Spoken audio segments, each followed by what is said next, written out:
Bonjour à tous, bienvenue dans cette nouvelle vidéo où je vais donner mon retour d'expérience honnête, sincère sur des contrats de closer. Alors, le but de cette vidéo, c'est pas non plus de vous donner des noms parce que ça reste quand même des éléments un peu confidentiels, mais c'est vraiment vous donner un retour d'expérience honnête, sincère et surtout qui vous guide, qui vous donne déjà des pistes pour savoir dans quel type de domaine, pourquoi pas aller chercher vos contrats, quel type de domaine potentiellement sont à éviter. C'est vraiment une vidéo que je fais bénévolement pour réellement vous aider à gagner du temps, pour réellement vous aider à mieux avancer en tant que closer. Parce que de ce que je remarque, aujourd'hui, je suis quasi l'un des seuls qui parle de cette notion de contrat en tant que closer. Tous les mecs qui font du closing, ils parlent de closing, ça y a pas de souci. Ils parlent de quoi, à quel point ils sont bons en vente, tutti quanti, mais bon, on n'a pas vu beaucoup d'élèves. Enfin, bref, voilà, ils te parlent de eux. Mais il y en a peu aujourd'hui qui parlent vraiment de contrat. Ils te parlent réellement d'un retour d'expérience qui te donne vraiment la réalité du terrain en tant que closer. Et je vais être honnête avec vous, c'est le plus important. C'est le plus important parce que tu as beau savoir closer, de toute façon à un moment le closing il vient, hein. Une fois que tu as fait des appels, à un moment tu sais closer et c'est même plus une question, ça va tout seul. Mais tu as beau savoir closer, si tu es sur un mauvais contrat, tu gagneras toujours moins ta vie qu'un closer qui est pas bon du tout, qui est beaucoup moins bon que toi. Il close un deal sur 10, mais par contre il est sur le bon contrat, mais par contre derrière il est mieux payé, enfin il a un meilleur contrat que toi tout simplement. Donc en tant que closer, et ça pendant longtemps, j'ai vraiment, enfin là ce que je vous donne c'est vraiment une pépite d'or, donc gardez-la en tête. En tant que closer, j'ai mis du temps à le comprendre, mais tout simplement le contrat est plus important que la compétence en elle-même. Alors évidemment, il faut quand même que tu arrives à un certain standard, il faut quand même que tu arrives à devenir bon, tu vois. Une fois que tu closes, allez, 7, 8, 9 fois sur 10, là tu sais que tu deviens bon, tu es excellent en closing. Là maintenant, il faut te concentrer vraiment sur cette partie contrat et c'est là où ça va vraiment devenir important, d'accord? Donc d'abord tu te concentres sur maîtriser la compétence, devenir excellent dedans et ensuite tu te concentres sur cette partie contrat et ça vaut vraiment le coup parce que je vois combien de closers aujourd'hui qui restent bloqués sur les mêmes contrats de quand ils closaient 2, 3, 4 fois, enfin voilà, en fait ils se sont mis sur un contrat quand ils étaient moyens, ils sont devenus bons, mais aujourd'hui par ego, par flemmardise, par peur, par parfois même méconnaissance, ils restent sur le même contrat. Pourquoi? Parce qu'ils ont peur de changer, parce qu'ils se disent en changeant je vais peut-être devenir moins bon, je vais faire rebaisser mes stats, alors que changer de contrat en tant que closer, c'est hyper formateur. Enfin, aujourd'hui je serais absolument pas au niveau où j'en suis en tant que closer si j'avais pas fait tous ces changements, si j'avais pas vendu de la gestion de patrimoine en passant par du SaaS automobile, clairement. Allez, je rentre dans le détail. Donc, premier grand contrat, c'est un SaaS automobile. C'est un petit peu comme Le Bon Coin, mais vraiment niché sur l'automobile. C'est un SaaS qui était au début quelque part, donc c'était vraiment au début de la création. C'est des gens qui avaient énormément de budget et en fait, si tu veux, c'est assez dingue, mais ils avaient fait plein de choses. Ils avaient fait des concours sur les réseaux sociaux, ça n'avait pas marché. Ils avaient fait derrière des trucs sur TPMP, etc. Ça n'avait pas fonctionné aussi. Je vais pas trop rentrer dans les détails, mais ils avaient fait plein de choses. Ils avaient même pris ils avaient fait des sponsors en fait avec des influenceurs. Là aussi, ça n'avait pas fonctionné. Et on s'est rencontrés. Et en fait, les mecs, c'est très simple. Je leur ai dit, écoute, vas-y, je prends le contrat. Et appel à froid, des garagistes, boum, toute la journée. Est-ce que ça peut vous intéresser, etc. Et en une semaine, j'avais déjà fait la première vente, quoi. Tu vois, d'ailleurs, je me souviens, pour la petite anecdote, je suis même allé me déplacer chez le garagiste pour justement le faire signer, pour justement le faire acheter. Alors, c'est pas un contrat sur lequel je suis resté beaucoup de temps, hein, de mémoire 1 mois, mais ça m'a amusé, c'était sympa, c'était cool. J'ai rencontré les fondateurs, j'ai encore des très bons liens avec et ils me prennent encore des élèves pour eux. Donc, c'est vraiment cool, c'était un bon contrat, juste voilà, c'est pas un contrat sur lequel je suis resté toute ma vie.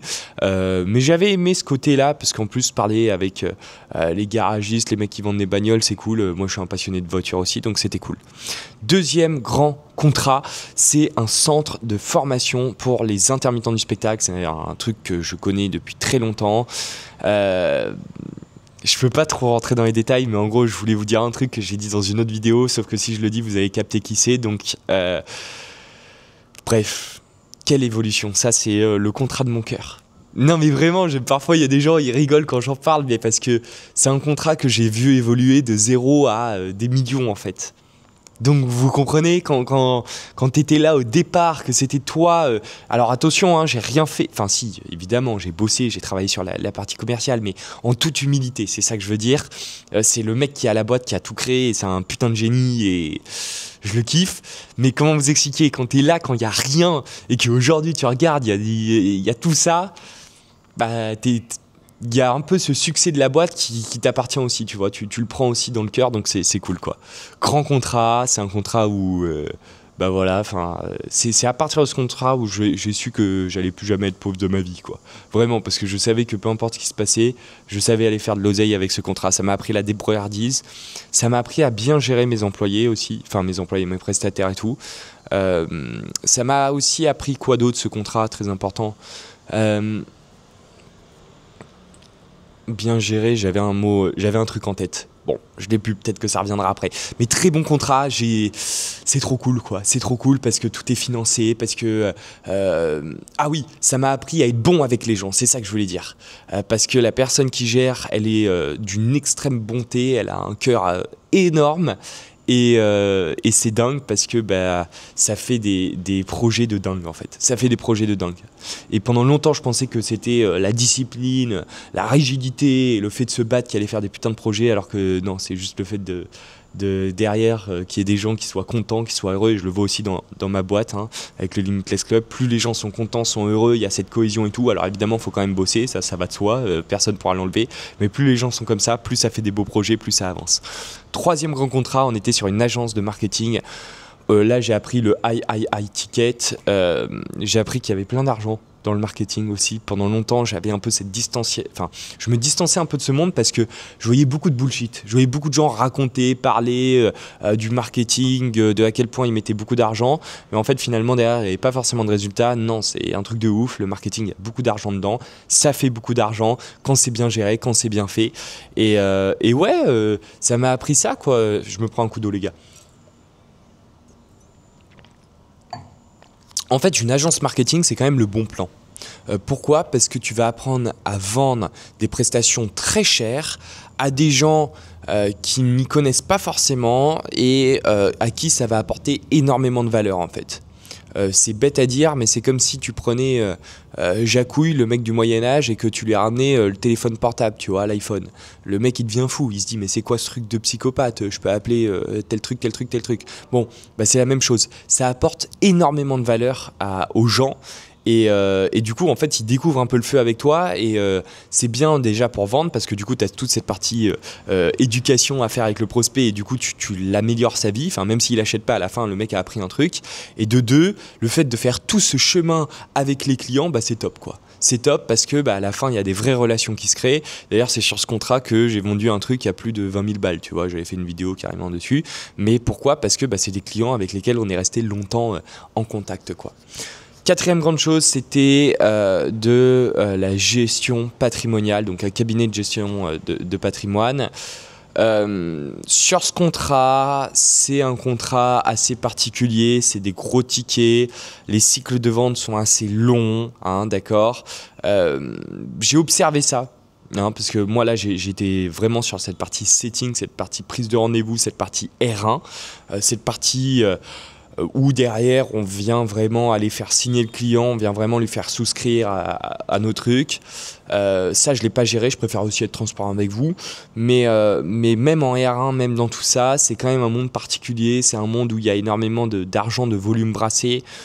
Pour au final, certes des commissions honorables, c'est pas mal, il y a de l'argent, mais bon, c'est pas aussi fun que d'autres contrats que j'ai pu faire. C'est ça que je veux dire, c'est que c'est pas aussi fun.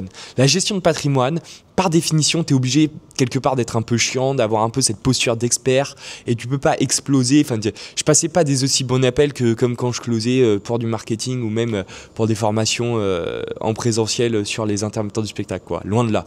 Donc, c'est cool, mais voilà, par définition, tu es obligé d'être toujours dans un peu la retenue et moi, ça m'a agacé.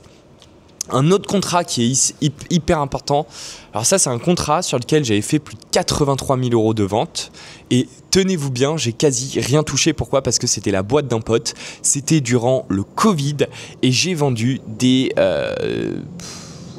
masques, on attend que la moto passe, merci, des masques, des tests antigéniques, il y avait quoi d'autre là? Parce qu'il y avait des tests comme ça, j'ai vendu que des trucs qui ont un rapport avec le Covid.